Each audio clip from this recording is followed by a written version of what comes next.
Patricia Weatherlight is a video game Nintendo streamer, board gamer, and a local host of board game events. She is also a legendary cosplayer. How can someone be so passionate about all these topics at the same time? Meet Patricia Weatherlight.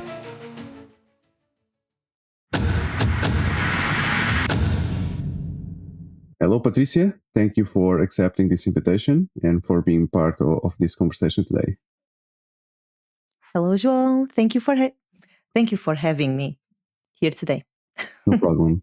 Okay, so we are now playing Azul while we speak. Okay, and just to make sure that you notice it's your turn now, so you can start. Oh, yeah, it is. It's your turn. Yes. Sorry.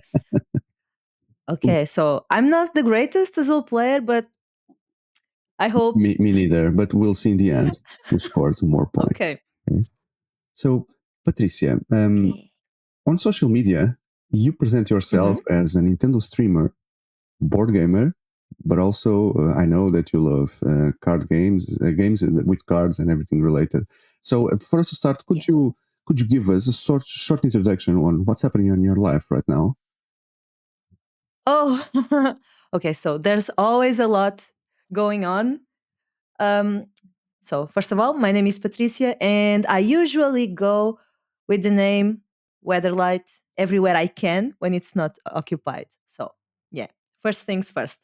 And yeah, I have a partnership with Nintendo Portugal, and so sometimes they send me games and sometimes they send me stuff. But even if I hadn't, Nintendo has always been a great part of my life, and I really do enjoy playing their games. So it was a given either way. And I usually stream Nintendo games on my Twitch channel. By the way, it's called, you will never guess, Weatherlight.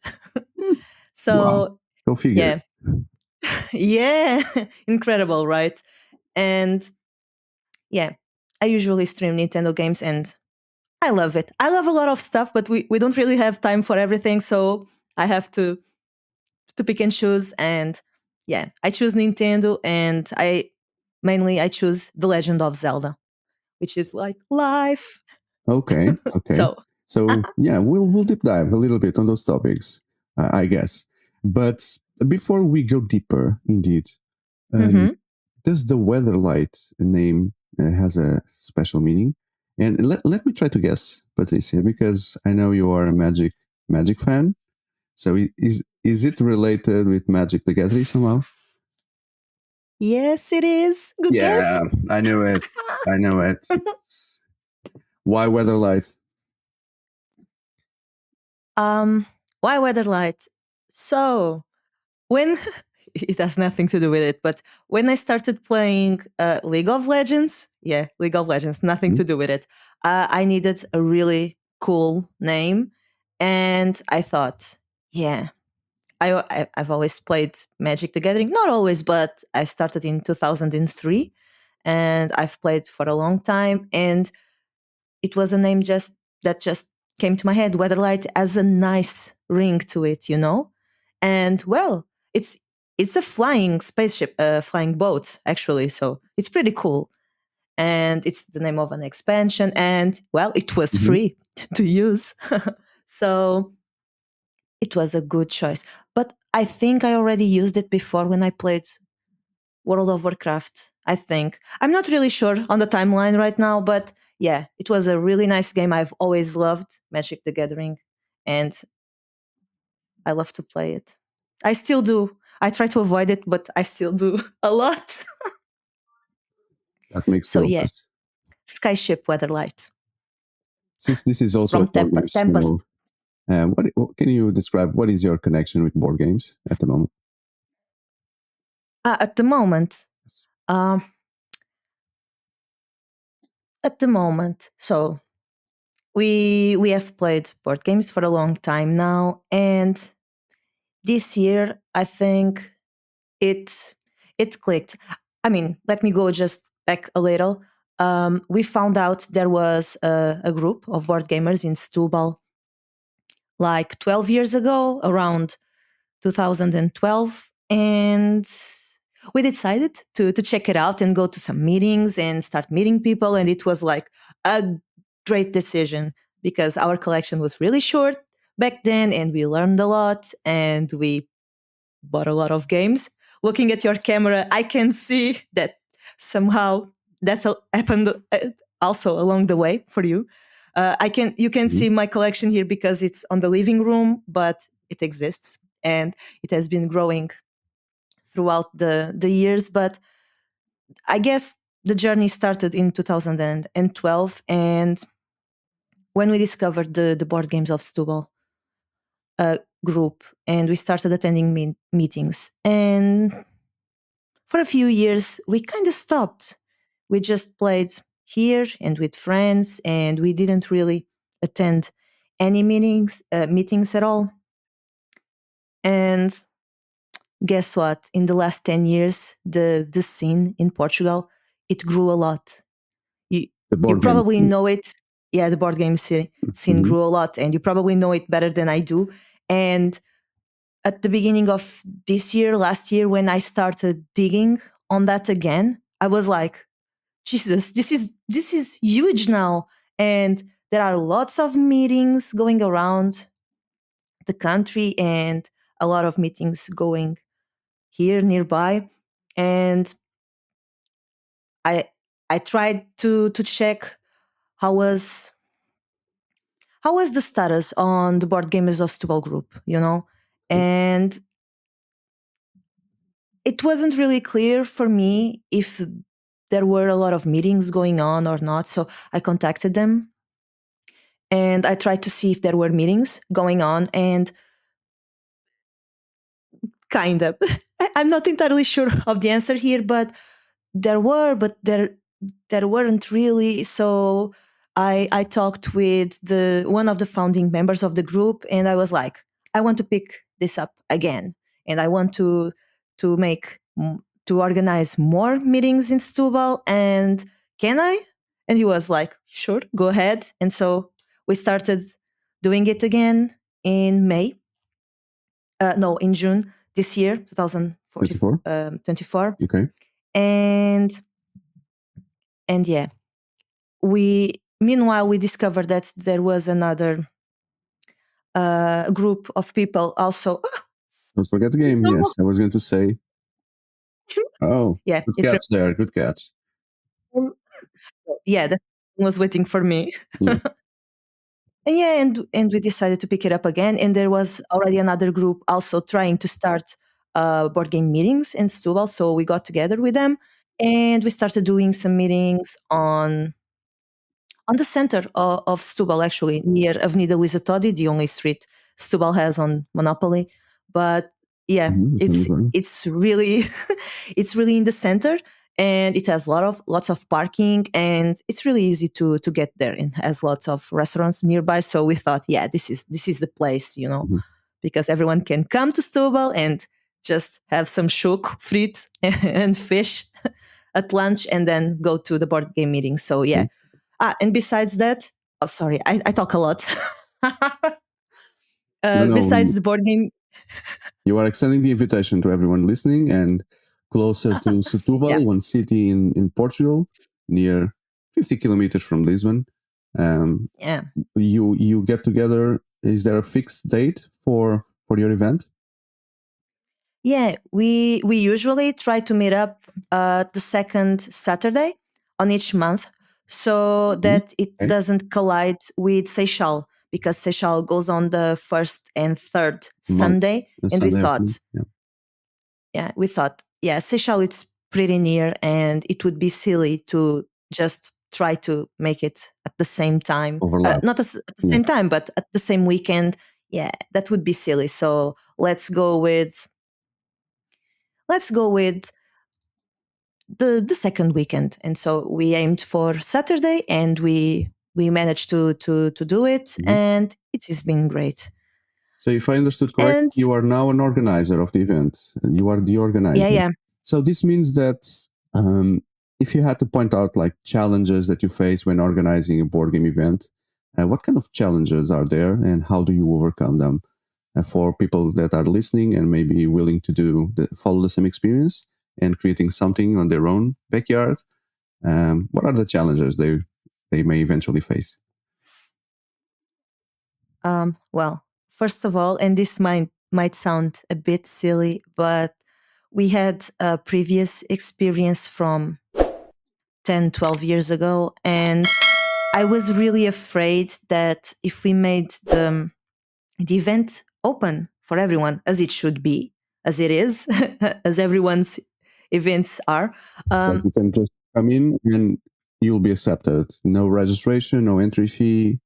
Just come up, bring your games, or just come to play. That's the kind of spirit you have. Yeah, exactly. And that. Oh no, Andu. No, this is a really bad play. No. So I'm going for it. You're going for yellow, okay. Yeah, I'm going to end up with that one either way. No, it's life, I guess. I was really afraid that if we opened it to everyone, families would come and they would drop the kids and try to leave because we had daycare center. We had this, yeah. We had this previous experience, and what do you do about it? You say you can't. I mean, no one is going to take care of a small kid. You guys are the parents. You have to play with them, but that hasn't really been the case. Families arrive and they want to play with the kids. It was like amazing. I wasn't really I was expecting what happened 10 years ago, and it was amazing. It doesn't mean that it won't happen. I think it's something we have to watch out and be very aware that parents will try that or not. Maybe mentality has changed meanwhile, and well, I don't really know, but I was afraid of that. Other challenges, I think sometimes, I think the biggest challenge is finding a good place that is accessible, right? And in our case, Boardgamers, your case as well, what we need is good lighting and not lightning, lighting and tables. It's not that much. I thought, I mean, tables are important. It's going the to be size easy, of the right? table. There must be a specific size. Yeah. For larger games. Yeah. Okay. Yeah. And sometimes you cannot find that. The place exists, but sometimes it doesn't have tables. Sometimes the organizations, the owners of the places are not that into it. And I realize that it's a bit harder to find a nice spot. I'm not even saying a really good one, a nice one. And it's not easy sometimes, and it really depends on the place you live in. Some autarkies, I don't know if that's the word, some town centers, they want to help you. Some other places, they don't really care.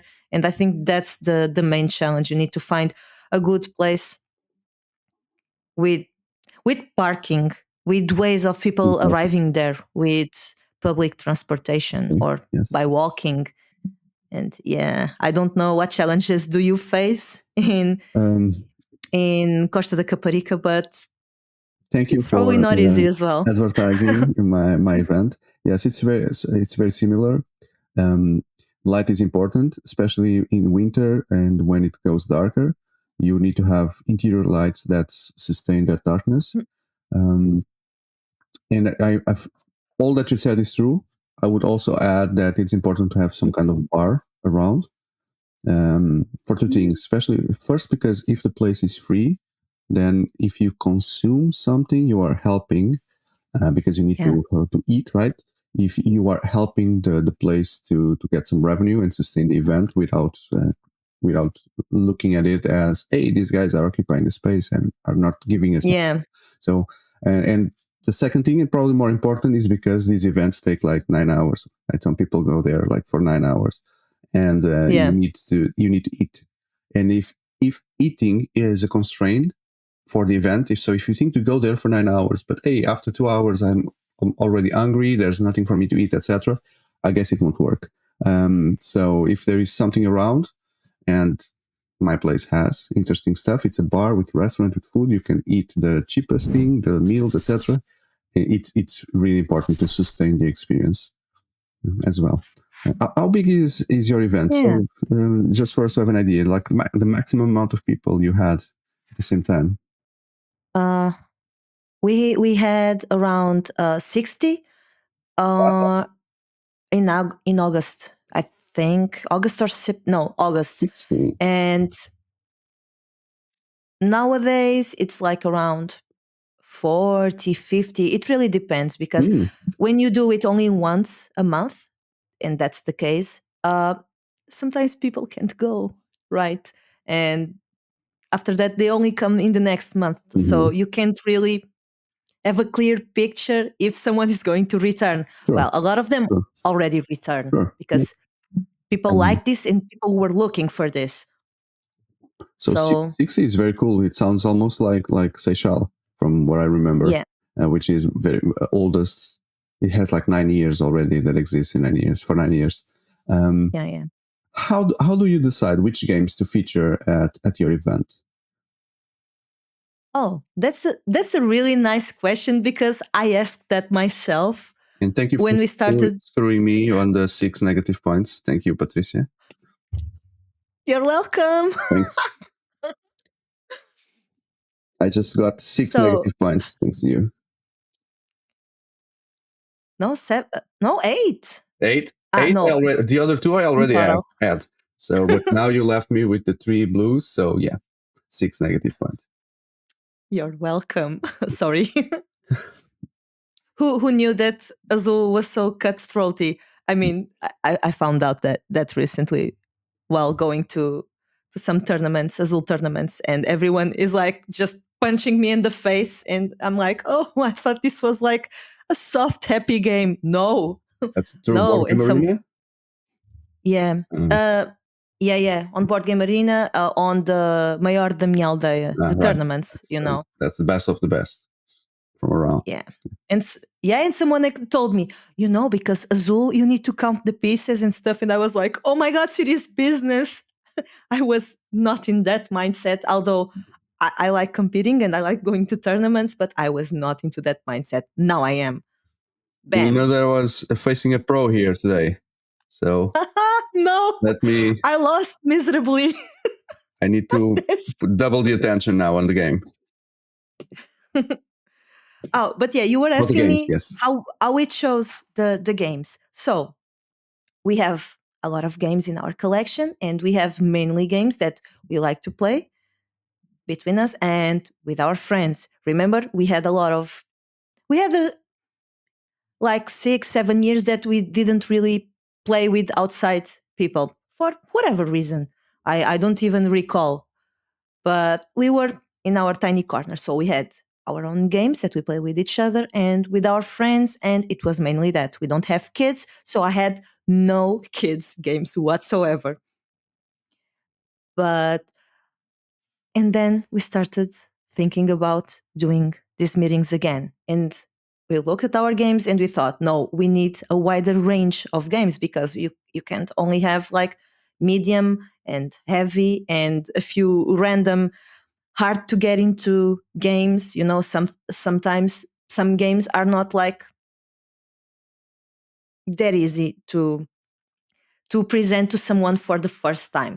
So I had to review all of that. So I ordered a few games, kids games, and we already knew a few from Haba, because some friends of ours have kids, and we have been gifting, kids board games all day long on Christmas and birthday. So we already knew a few that would be a good idea. So I got them, and I got a few 2-player games as well for the event. And yeah, I have some some rows on my shelf that are dedicated to games only for the events, because I don't really play them, but people enjoy them a lot. I don't really love, for example, I don't really love Splendor at all. For me, I would sell that game, but people do love it for some reason. Maybe I can't see it anymore, but people do love Splendor, so that one is there. It's a easy game, a gateway game for some people, right? Yeah, and the chips, people really enjoy it, and it's pretty cool to teach the ropes on engine buildings and stuff. So yeah, it's a great way to teach people that. So yeah, I had to review all of that, and when we go to the meetings themselves, we fun fact on that one. I was talking with João a while ago, and I was saying this time we didn't even bring that many games. It's already the last. Oh, it's already the last round of the game. Oh, you got me distracted. No, you got me distracted because I'm learning with you how to create interesting events. And how do you welcome? How do you create a welcoming atmosphere for new players, Patricia? What's the trick? So I guess you get many people that are like, oh, what is this? Advertise here, board games event? Let me see what this is. And they go there, they've never played. So how do you create that welcoming atmosphere for new people? So we thought in our, I don't know, we were not really seeing the full picture here. I thought, okay, so the scene has grown and we will probably get a few new people. I mean, the interest in this has grown over the years and stuff. And I thought, we will probably get new people. And people will talk and they will see stuff on the internet and on Instagram and stuff, but people will discover this exists and we will probably get a few new people. And we thought it's really important, again, because we had some previous bad experience on this. And we thought, I think it's really important when people arrive that they feel they are not just let there to rot and to be lost on this. So we thought that the best approach would be if someone new comes and they haven't played like anything or only Catan and Carcassonne and stuff, we would go with them to the table and let's pick a game. What do you like? Have you played board games before? No. And what about video games? What do you like? Let me try to find you something and let me teach you how to play that. And I will be here. And if you have any questions or something, we will be nearby and you just have to call and we will come and explain. Mm-hmm. And on the first meetings, I didn't really play anything because I was only explaining it. Right now. I do. It's your move. It's your move. Yeah. Does that mean that you are just organizing the event or you are playing? Because from my experience, if I try to be playing on the event, I am not totally available for welcoming new people, right? Because you cannot do both things at the same time. You can say like, hey, sit there, there's a game there, but you're not hosting people properly. Like, which game do you want to play? Oh, please choose a game. Now I'm going to teach you this game, but I'm playing Sight at the same time with 3 more people. So does anyone that needs to that is considering creating a board game event, they need to realize that they are either hosting the event or playing, and people come and they just need to find themselves a table and rely on other people in the event to help. How do you see that? Yeah. That's a very fair point, a very true point that you make there, because that's the truth. If you want to invite the new people and make them stay, feel like they have someone watching over their backs and they can return, because the first time was a really good experience. Previously, like I was saying, before getting hurt on Azul, we had some experiences that didn't really go that well, and we felt it because people would arrive and they would get a game and just go and play that one. And people would be, "Oh, you won! Congratulations!" Thank you. So this was just for us to get started, right? Do you accept a rematch? I do. And I just heard that tiny music saying, "Congratulations, it was your first win." Yeah, I'm Didn't getting a you? lot of, everyone can see here on the screen, I'm getting lots of achievements because this is, I don't usually play this online. So yeah, my life is public here. My account is public with everything that is happening. So let me propose a rematch for you. And so yeah, that's true what you were saying, because it's still going, the music. Yeah, yeah. It feels like I've reached the end Congratulations. of a PlayStation game, and you get all those achievements by getting to the end, unlocking one type of final, and the ending of the game, etc. So I'm getting all of them right now. Congratulations. So But yeah, you sent me an invitation this time. yeah. Oh, so now the table turn. Okay, so Are you ready to I win am. again? Let me just record. Uh, I'm sorry, do you prefer to invite me No. again? I'm just turning on the record. Yes, so you Okay. can start the game. I'm just making sure that Okay. you don't lose this new game. Okay. Okay. Um, Let's go. um, So yeah, as you were saying, it's really hard to actually be playing a game if you are hosting and helping everyone who mhm, comes mhm, to find a table, to find game partners, because sometimes people come on their own to the board game meetings, and so we try to listen to what they know, what they play, what they like, and see if there's an available table with players we already know, because all these months we have met people and people have met us, and we've created a nice community. I'm really proud of that, actually. okay. How do you And advertise an event like this? mainly we have used uh, Instagram and TikTok. Mm-hmm. Sometimes I make some videos on TikTok when I have the time and when I'm feeling like, inspired.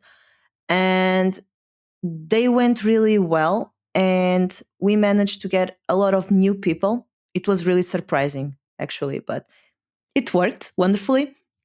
And people, they see it online on social media, in this case, Instagram and TikTok, and they are like, "Oh, I want to try this." And so they come and they don't know anything, and once again, you need to be available to lead them to a table, to explain a game, and over time they will start arriving to the meetings with an idea of what they want to play, and they already bring friends, and they already go to the table and pick up the game. They saw rules, or they are willing to learn how to play on their own, and things get easier. Now I can actually play a game 6 or 7 months later. I can actually play a game on during the prime time of the event.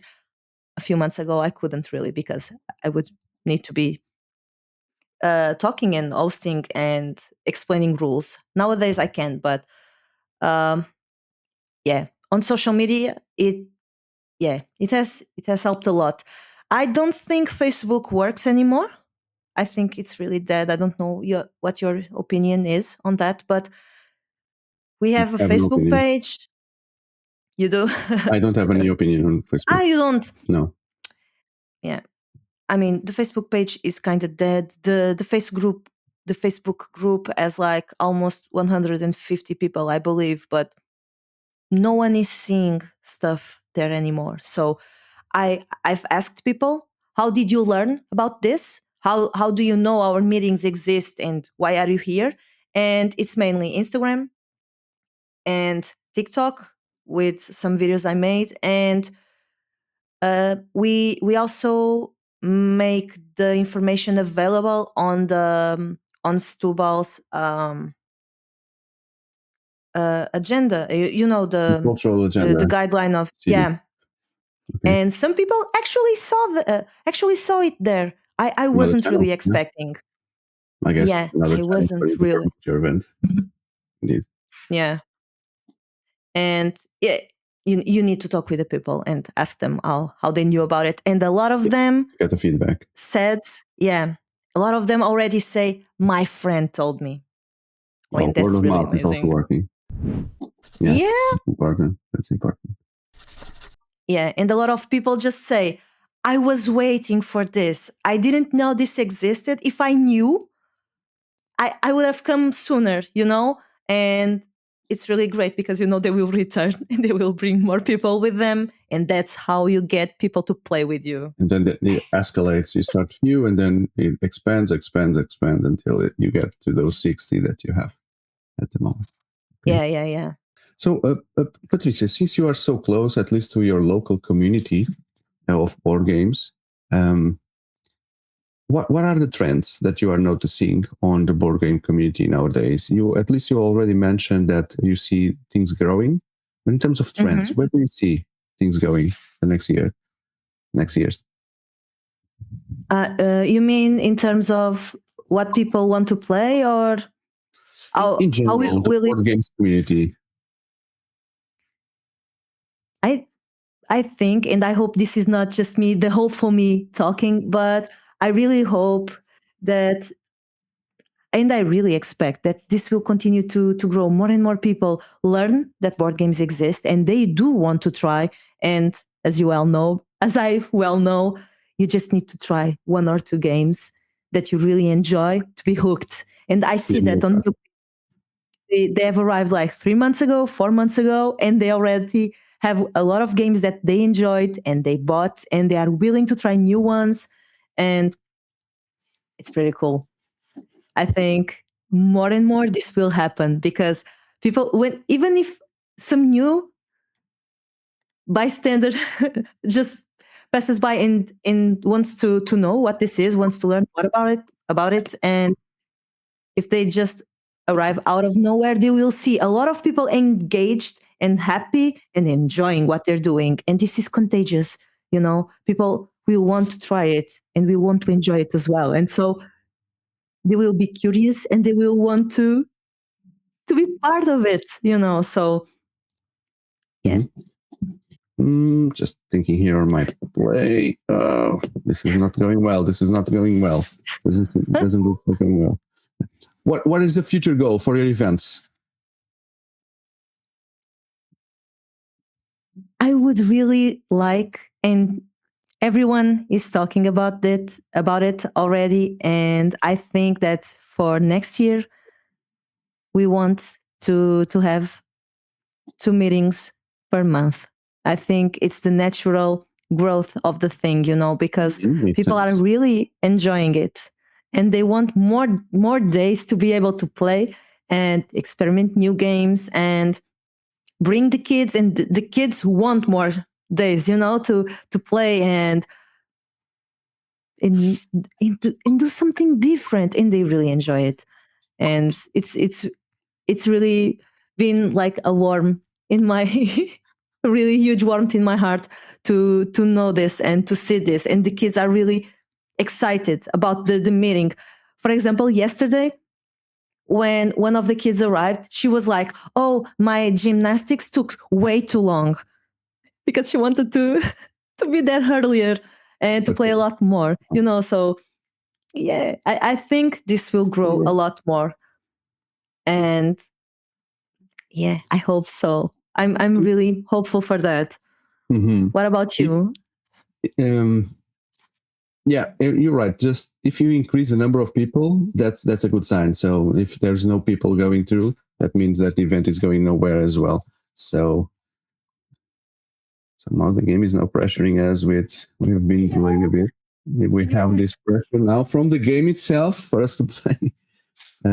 If you could play a board game with anyone in the world, who would that person be?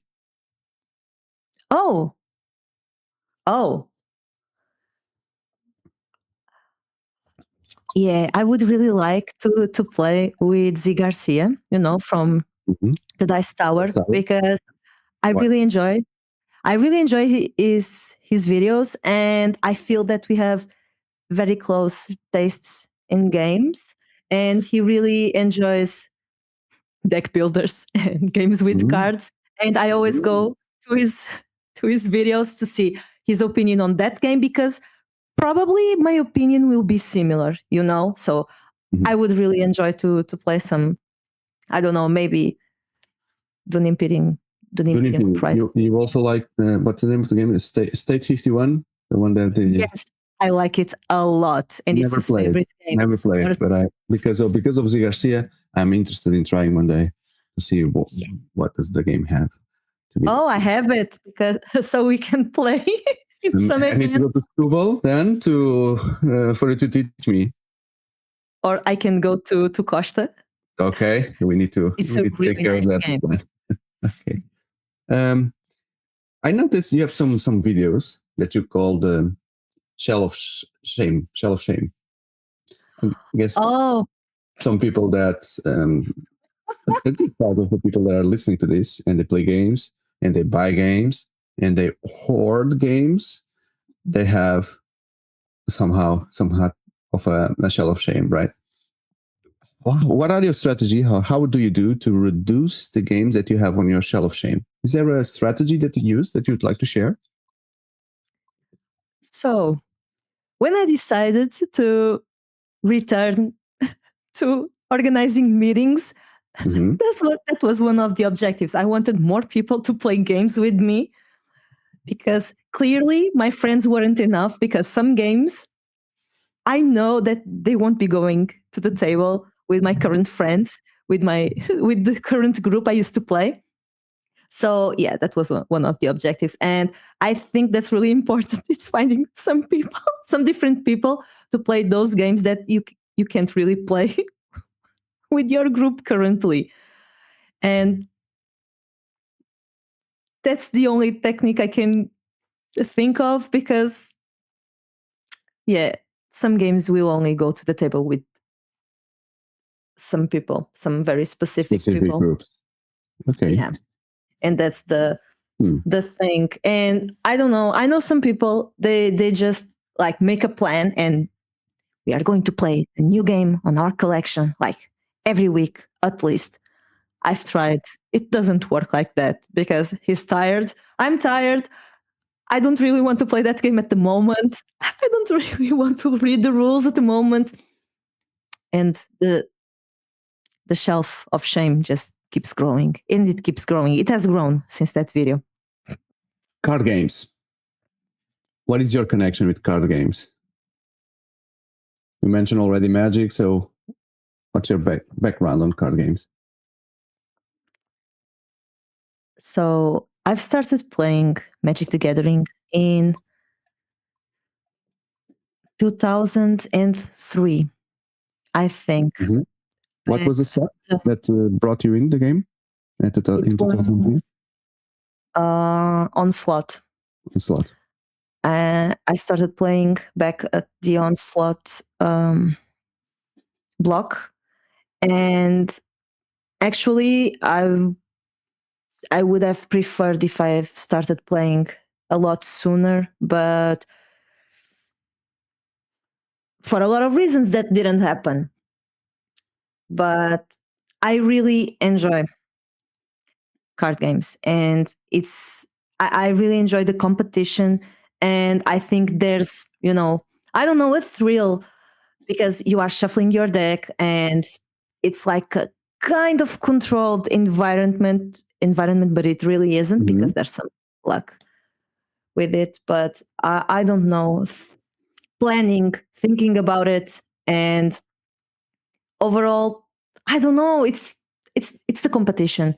I think you have a lot of board games with cards and deck builders, and thankfully a lot of those exist, and you can choose not to be playing in a competitive way, and that's also fine. But when I played Magic the Gathering, it was amazing, and you would meet a lot of new people. You would go with a lot of people in a lot of cars, and you would go to a tournament far away, and it would be the entire day, and you would go there and you would lose two games and you would drop, but you would still have a lot of people to talk with, and it would be like a road trip. And I really miss those days. I really enjoyed when I played Magic the Gathering competitively, and the social part of it.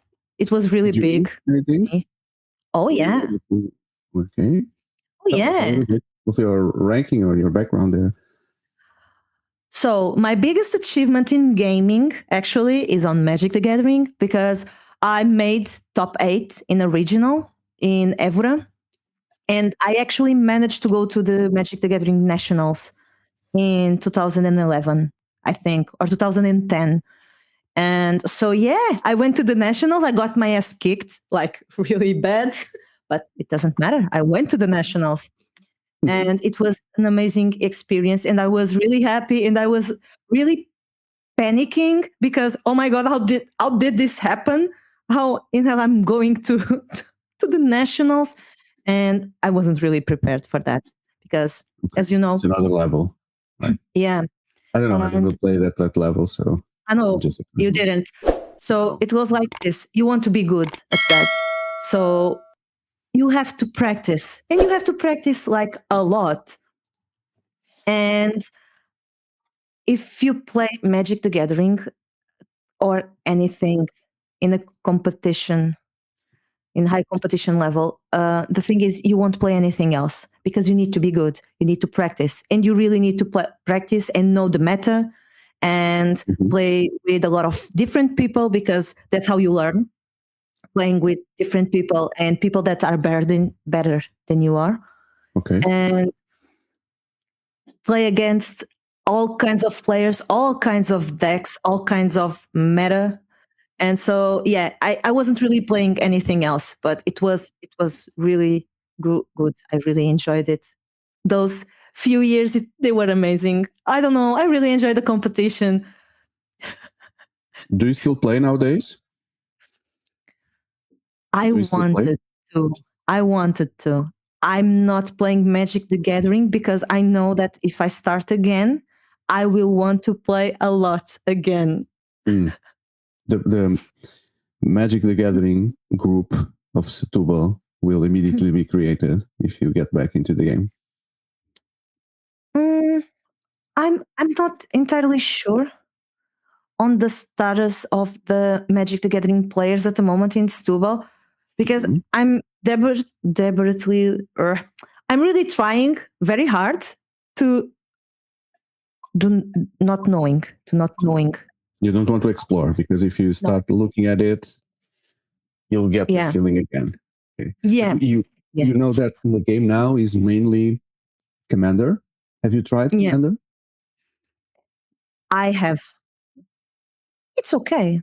Do you have any opinion on the change that is happening at the moment between Standard and Commander, and the big focus on Commander?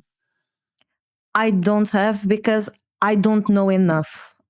That's the thing. I'm trying really hard not to know. I mean, there was Lisboa Games Week, an event in Portugal. 2 weeks ago. I was there one day before you. Oh, yeah. I was there and I was like, I'm not going to play any card game. No, I'm not. I can't. I don't want to be down that rabbit hole again. And then they were having Lorcana tournaments, and you could try to play Lorcana and you could win stuff by trying Lorcana. And I was like, yeah, sold. And I went there and tried Lorcana. It's another trading card game. Yeah. And another one. Yeah. It's a good one. It's a good one.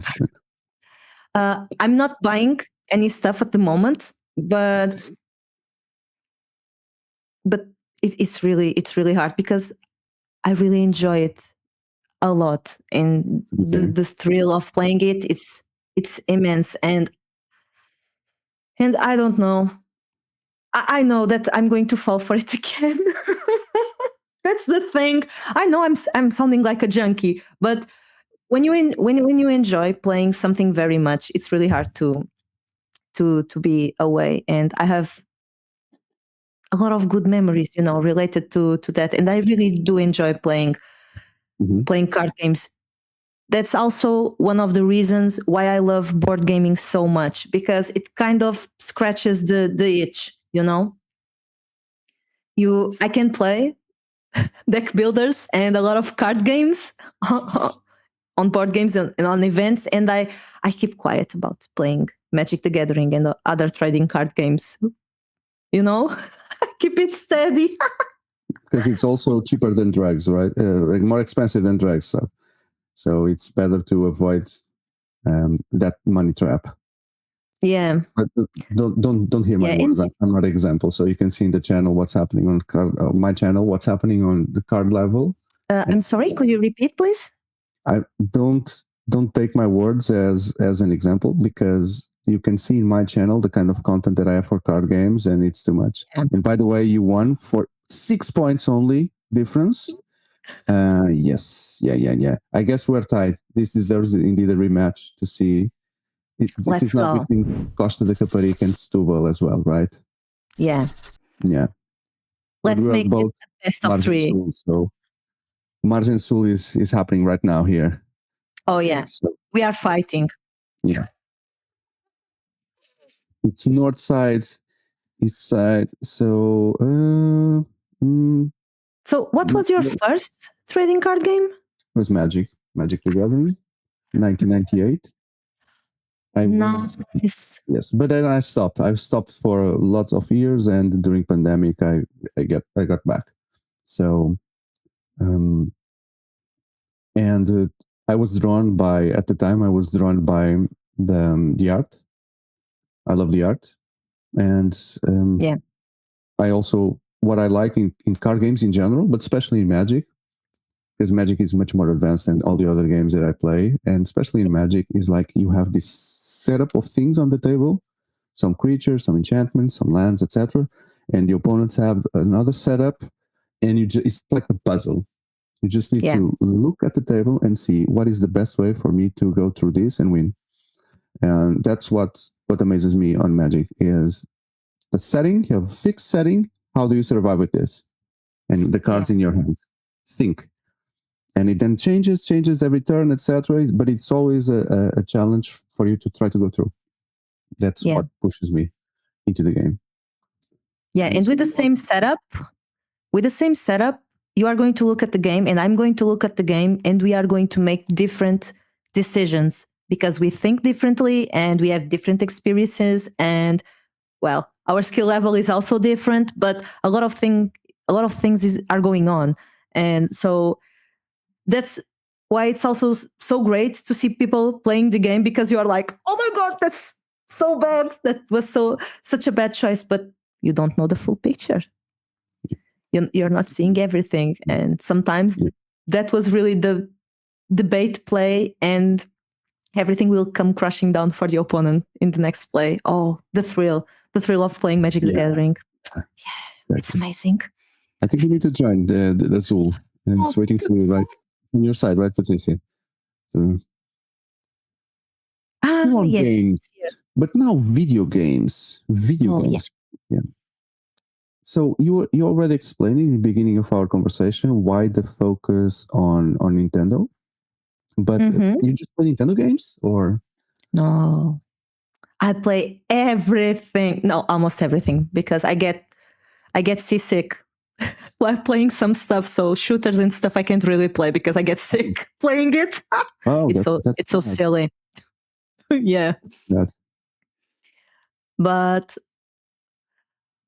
video games, I really enjoy a lot of stuff, and I'm going to say the same thing again, but there are a lot of amazing card games, and in indie games, it's where you find the best things regarding card games, deck builders, dice builders. I've been playing a dice builder a lot recently, but my favorite game of all time, it's The Legend of Zelda. I don't know which one is yours. I don't have. I don't have. I'm the kind of person that doesn't like to replay the same game and just move forward and forward. I play one, close, next one, and that's how I look at the games. And definitely, I would never replay Legend of Zelda because that's a lot. One go is already enough. One go is already enough for me. But I wanted to ask you. I started playing games when I was 6 with a Nintendo Entertainment System, the NES, and the first game that I played was Super Mario, the old one, the original one. What was the first Nintendo game that you've ever played, and what impact did it have on you?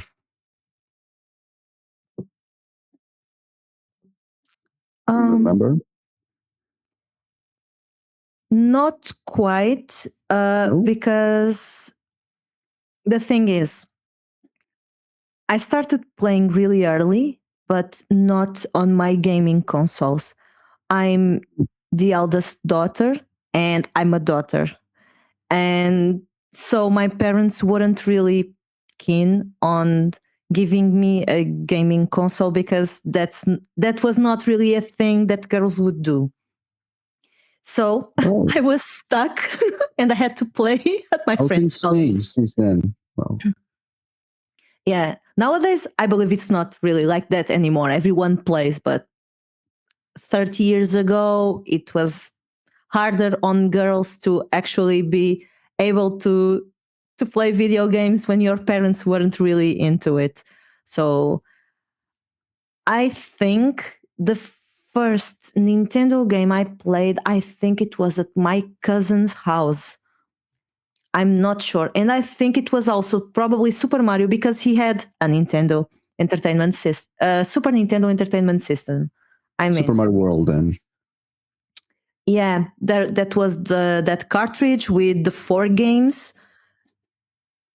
And I'm not sure. That's Super Mario All Stars then, I think. Yeah. It's Super Mario All Stars. I'm not sure if it was that one. It's kind of foggy on my mind because I was playing a bit everywhere whenever I could, in whichever house I could. So that was the thing. So my first gaming console, my own, it was already a Nintendo 64. So it was a huge time gap. Before that, I used to play everywhere else because I didn't have one. And probably on computer. I don't really remember. Let me guess. You played Ocarina of Time. Yes. It's my favorite game ever. Of all time? Yeah. It's still, nostalgia plays a big role in everything we remember, right? Yeah. But yeah, it played a big role in shaping, even nowadays, everything, because I'm still a huge Legend of Zelda fan. I have like almost every one of them, and I play them a lot. And back then, it was like mind blowing playing Ocarina of Time for the first time. And I used to play a lot of stuff already back then, but that was like life changing. This is amazing. This is like the best thing ever. And it's still like one of the best things ever. So you've played the Zelda games and you've played other games as well, and you still go back to Zelda games and say, "Wow, this is something different at another level." Help me and everyone listening understand, what do Zelda games have that put themselves on that extra higher level in your preferences? That's a really hard question to answer because I don't know if you're aware, but you probably is, and everyone that is listening probably is. But the last few big games of Zelda, they are actually quite different. Breath of the Wild and Tears of the Kingdom. They are now open worlds, and the formula has changed. And I don't really. Was Ocarina of Time open world as well? Kinda-ish. For the time. At that time, it was probably huge for you and for me and for everyone, but it's a small game compared to nowadays. Okay, so and it was size, that's what you're saying. Streamlined. Size is like enormous nowadays. And not only that, previously to Breath of the Wild, everything was streamlined. You would go to the first temple, and there was a route to there, and there would be the second temple. Everything was like, yeah. Nowadays, it's not like that. I don't really enjoy the new formula that much. I'm playing the games, I'm trying them, but it's not, my cup of tea yet. I'm expecting some maybe it will change along the way. I'm not entirely sure, but I play them. But my love, it happens before Breath of the Wild. But what's so great about those games? I don't know, the sense of adventure, the gameplay. I would enjoy the temples really much, very much. I mean, and there are puzzles, there are the music in Legend of Zelda games. The music is incredible. That's music. It's also one of the reasons I enjoy a lot of games. For example, Chrono Trigger is also one of my favorite ones. And the music is amazing. It's like incredible. I usually work and study like while listening to music, and my go-to is always video game music for studying. I'm not listening to other stuff while studying, and everything is amazing on those games. The sense of adventure, the music, the puzzles, the way you fight, and yeah, it's a good against evil fight that you can find in another games. But I don't know, it just hit the sweet spot a long time ago, and it hasn't left since. Probably know your next answer, but if you had to choose one Nintendo universe to live, which one would be? And let's try to not make it Zelda. Okay. Because I don't know. I would probably go with maybe Kirby's World. I mean, he eats a lot, and he always stays the same, and he eats a lot of cake, So yeah, I would go probably with cake as well. Yeah, cake is life. I don't know. Do you like Kirby? Kirby, it's pretty cool. It's pretty cute, and it seems like really easy and kid oriented, but it's also hard. And the latest games have improved a lot on that, and I think it's still a fun and cute challenge. Mm-hmm. Yeah, I would go with the upcoming Nintendo releases you are particularly excited about? The ones I'm more excited about, they actually live rent-free on my head. I don't know if they are going to happen, but let me give you an example. So, a few years ago, there was like a resurgence on tactic games, Final Fantasy Tactics, Fire Emblem, Mario Rabbids. Yes, as well. And for a long time, along with that, I've always enjoyed turn-based games, like Final Fantasy and Dragon Quest and those types of RPGs with turn-basing. And in the last few years, everything has moved a bit to more an active gameplay, not so much turn-based. And in the last few years, some games have appeared with an incredible new look. Octopath Traveler. The pixel art. Triangle strategy. Yeah, it's the new 2D HD. And it's a mix of amazing old new graphics and tactical games and turn-based games. And so what I would really, really enjoy, and it's not what you've asked, but the biggest releases I'm expecting, they are not even announced, but I would really love Chrono Trigger with those looks. And I would love Final Fantasy Tactics with new looks as well, or even the old ones. I just want to be able to play Final Fantasy Tactics again. And on the Switch, because the Switch is a really nice gaming console. It's very portable, and you can take it everywhere. And I don't know, all those games that can be remade in this new graphic style, preserving the old but with the twist of the new. Like, for example, Dragon Quest 3 that was just released. It's kind of, well, it's a remake in looks. HD remaster, right? I'm looking, I'm hoping, I'm living for those ones, old games in a new art style. I don't know, what games are you expecting to arrive? Probably Metroid 4. Yeah. From Somehow I was expecting something like that. But I know you cannot play Metroid because you get seasick, right? A bit. It's a bit hard. I have to play a little bit. There was the remake of Metroid Prime that was released like a year ago or something, and I play bit by bit because it's a bit hard for me. It's so bad. This is so bad. On the contrary, Patricia, what's the most underrated Nintendo game that you've played, and why do you think people should try it? I was going to say Unicorn Overlord, but that game was released for more platforms.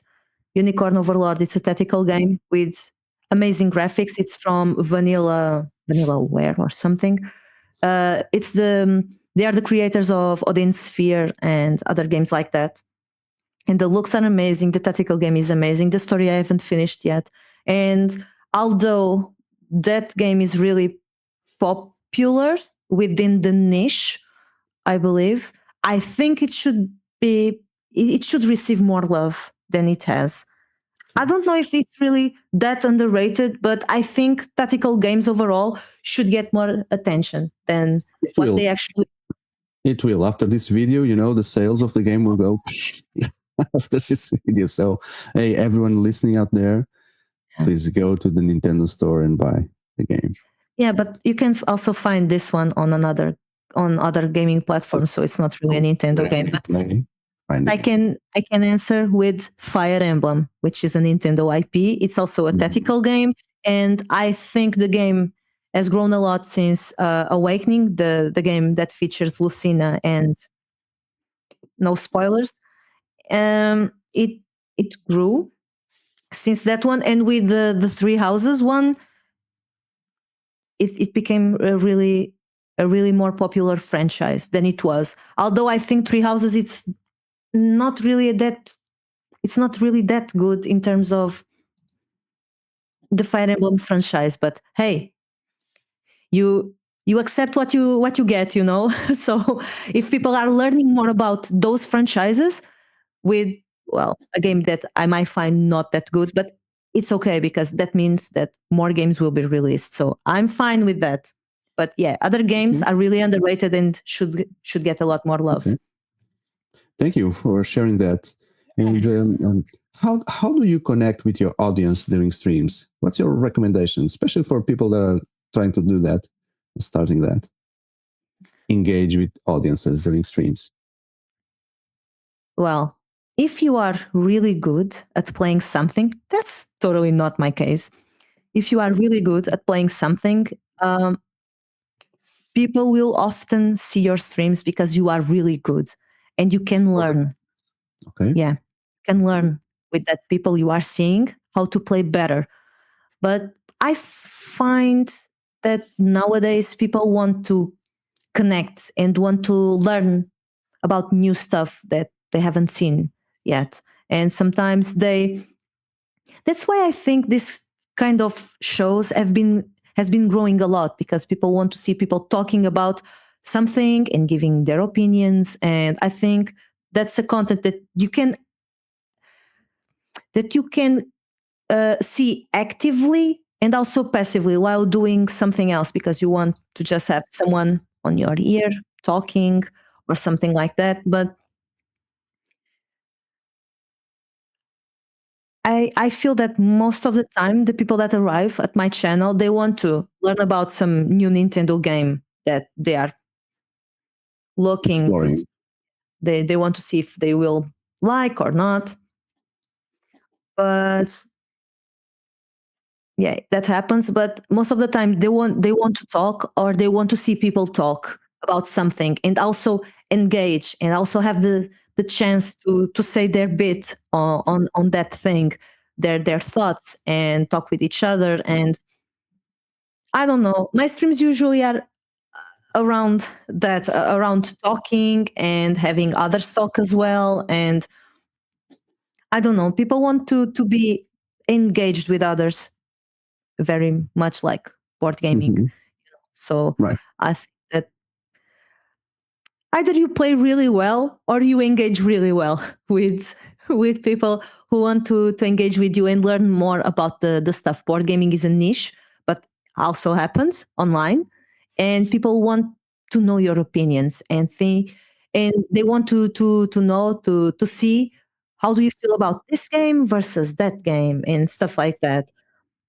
So I think it's really important to pay attention to the chat and not ignore it, because people want to know what you think. People want to tell you what they think as well, and they want to be noticed. And it's hard, and you need to practice it, but you can talk with everyone and still add something extra to what is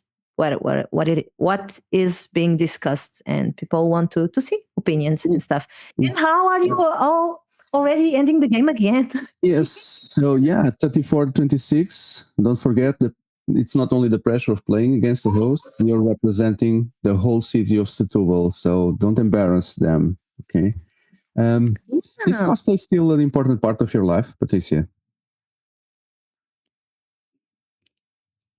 It should be, right, but unfortunately, I think, unfortunately or not, it's not that big anymore. You don't have time for everything. And I think naturally you will gravitate towards something that fills your heart and your life more at the moment, right? And cosplay takes a lot of time to create stuff, to to make to make stuff, to think about it, to live and think about it all the time. And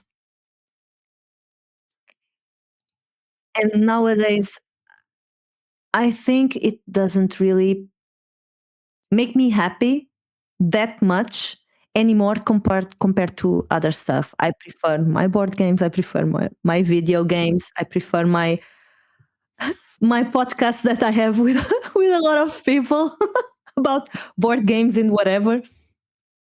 I think those things make me a lot happier than cosplay at the moment. So cosplay, it's not that big in my life anymore, but it was a huge thing, and it was a huge driver for a long time on my life, because I had my online shop and I had a lot of stuff going on because of cosplay as well. And I think gaming and cosplay, they go around hand in hand really easily. And so everything is just like connected in my life, my hobbies, what I decide to do. And cosplay at the moment, it's a really it's a bit down on the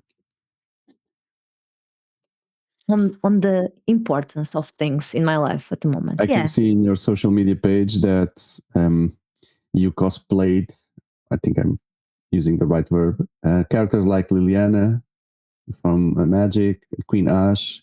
So that's there is that connection with video games. So in the past, how did you choose the characters that you cosplay?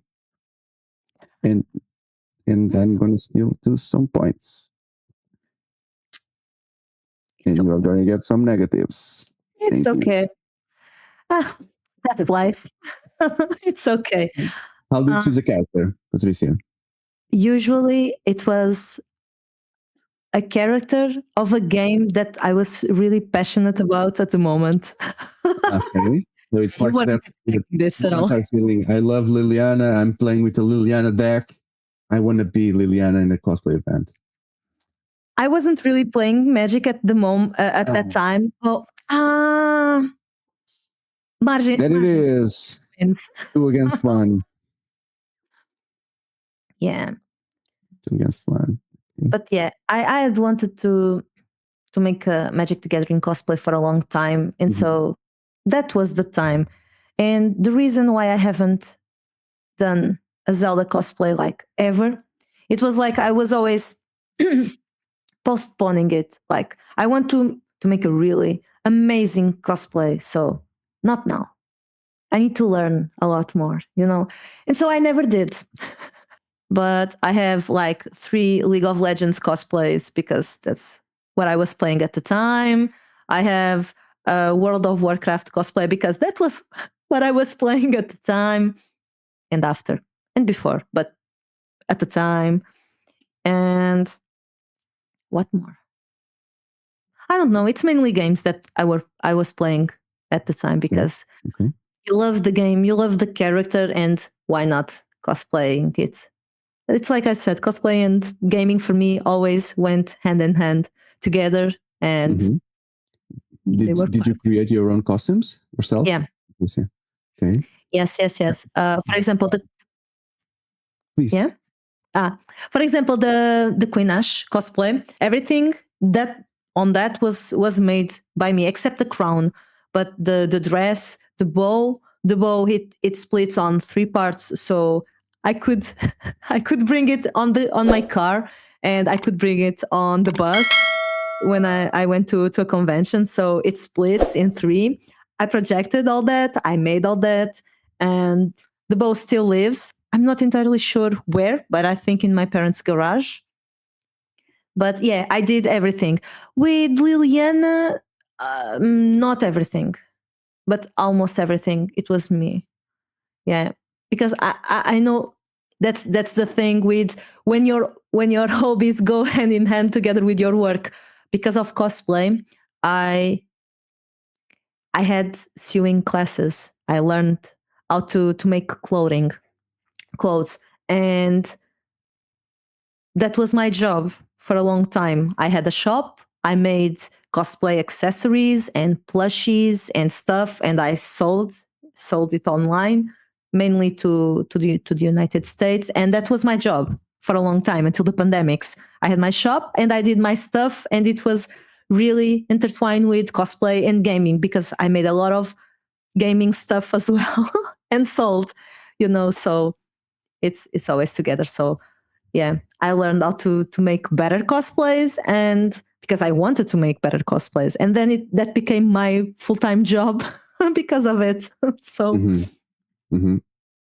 so you mentioned, well, we spoke here about the characters, but do you have a favorite cosplay that you've done? And if so, what makes it so special to you, that one?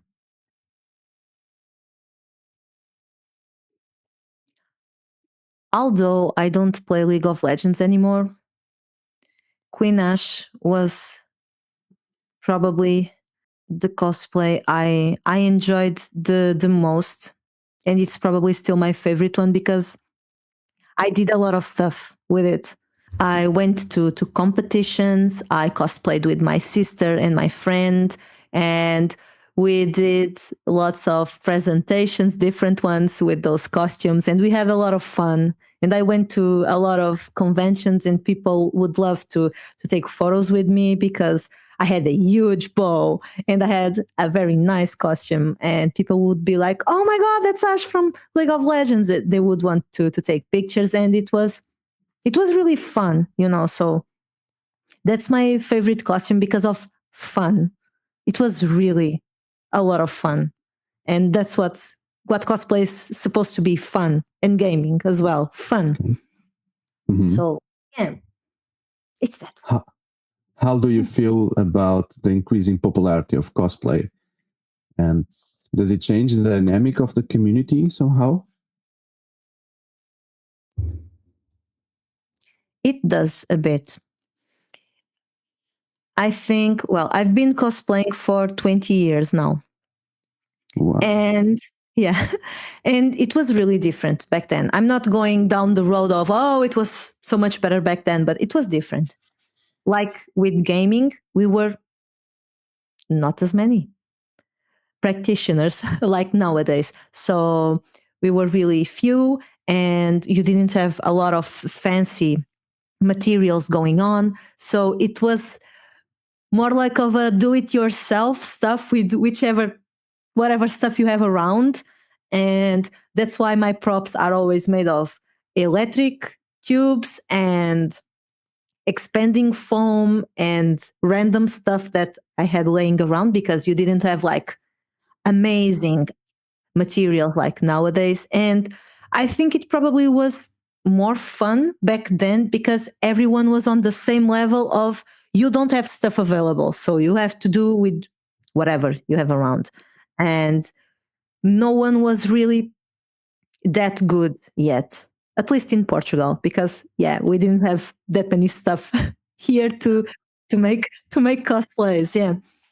And you would go to a building store like Aki, like Leroy, and you would go around looking for stuff. What can I use to make this? I have a funny story about that.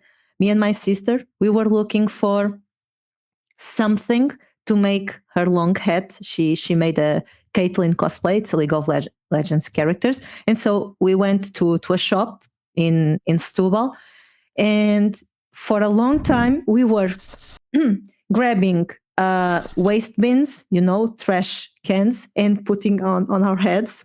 And the lady of the shop, she would pass and she would look at us, and we were like putting waste bins on.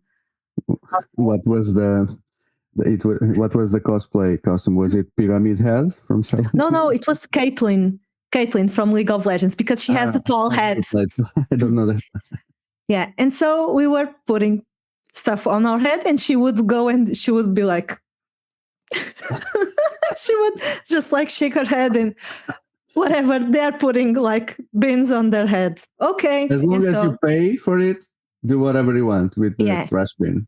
Yeah, and then she would pass again, and she would like, whatever, man, whatever rocks your boat. And we bought a trash bin, okay. which was a good one. But yeah, she was looking like not even shocked. She was just like, okay, whatever. At some point, she was like, be happy, whatever. They are not doing anything wrong. So we had a lot of. Sorry, I was just imagining the hook here for a reel or whatever, which is something like on the lines of cosplay is done on Leroy Merlin. It was a lot. Yeah, it was a lot back then. Yeah. Back then? Okay. Yeah, nowadays you have better materials to do stuff. I'm not up to date anymore, but I think it became a lot more competitive, and a lot of people still do it for fun. But fun doesn't make you win competitions anymore, because clearly there's a huge difference in the cosplay quality because of the materials you use. And it was already expensive back then, but I believe that nowadays it's even more expensive. If you cosplay, you don't do anything else because there's no money for anything else. It's really expensive. But at the same time, there are a lot of cosplay shops around, and you can just get yourself a cosplay, already made one, and then you can use it like that, or you can make small adaptations, and everything is cosplay, really. So you can do it. But sometimes some people just go like, oh, you bought your cosplay, so you're not cosplaying. And no, dude, you want to have fun, so it's still cosplaying. And I think the community has grown quite separate in the ways of thinking. It's more divided, I believe. I'm not up to date on this, but from what I see, from what I read, I think people are forgetting about the fun part, a lot of them, and they are like, no, if you buy your stuff, you're not good, you're not cosplaying. And you are. So you still are, in your opinion. Yeah, that's the fun, that's the sharing with the friends. Yeah. Okay. I guess it's the roleplay part. It's having fun while incorporating the character in events or social media. Taking photos with your friends, taking photo with people. The majority of people, they look at your costume and they don't know if you made it, if it's bought. They don't care. They want to have fun with you. So okay, yeah. Imagine that the future Patricia Weatherlight is watching this video right now, and she's thinking of starting a cosplay path. What recommendation would you give to that person right now? First of all, have fun. Lots of fun. It's supposed to be a fun hobby. You do it for the fun. And second of all, just go to YouTube or to TikTok or to whatever, because there are a lot of tutorials going around on how to do stuff. And learn how to sew. Yeah, how to sew, how to do props in an expensive way and in a not so expensive way. You have a lot of ways of doing stuff, and people are really happy to share it with you, to make videos, to answer your questions. So you want to learn how to do something, it's online somehow, the way to do it, or several ways to do it. For example, cosplay, it's like board gaming. It's really huge on 3D printing right now. You can do a lot of stuff with your 3D printer. Although it's not really that easy to just buy it, put it on the table, and it's working. No, you need to configure it and check the humidity and check the lighting and check the materials. And I don't know because I don't have one, but a lot of stuff is going on with the 3D printer. And there are tutorials online happening. You can find anything online nowadays. Yeah. So have fun and check what you need online, because people will share all the information with you, which materials to use, where to get it, how to get it cheaper, how to do this, how to do that. Go to a building materials shop and get this, and that. Because, for example, glue is really important when sealing your armor, when you are making pieces of armor. So there are people that buy a lot of different glues and test them and show you, see, I use this one, it's better for this, it's worse for that. See, this is the other glue, better for this, worse because of that. You can find everything. So do your research and have fun. And make friends along the way, really, because I've made so many cosplay friends throughout the years. It's amazing. It's like in gaming. You just meet people that enjoy the same things as you do, and there's a connection because you are both here for the same thing, You are both having fun, and I think that's really the way to go, and you make a lot of friends along the way. Yeah. Amazing words. Yeah.